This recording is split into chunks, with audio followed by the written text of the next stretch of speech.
این نون پنبه‌ای با مغزی ژامبون و گوشت رو میتونی به عنوان یه میان وعده سالم و خونگی برای کسایی که دوستشون داری درست کنی. با من همراه باش. مواد گوشتی، ژامبون، پنیر پارمسان، پنیر پیتزا، آویشنو با هم مخلوط میکنیم. خمیر مایه، شکر و آب ولرم رو با هم مخلوط میکنیم. روشو میپوشونیم و بهش زمان میدیم تا عمل بیاد. شیر، روغن مایه، تخم مرغ، شکر، بهبود دهنده و نمک رو با مفتول دستی هم میزنیم.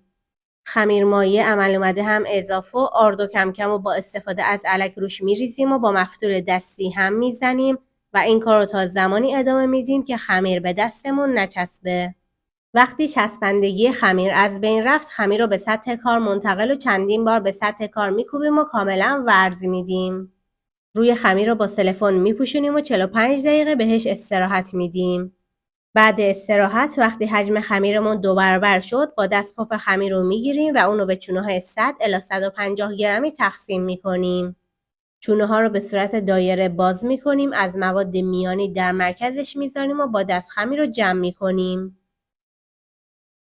روی خمیر رومال میزنیم، کمی سیاه دونه هم روش میپاشیم و داخل فر با دمای 200 درجه به مدت 25 الی 30 دقیقه میذاریم.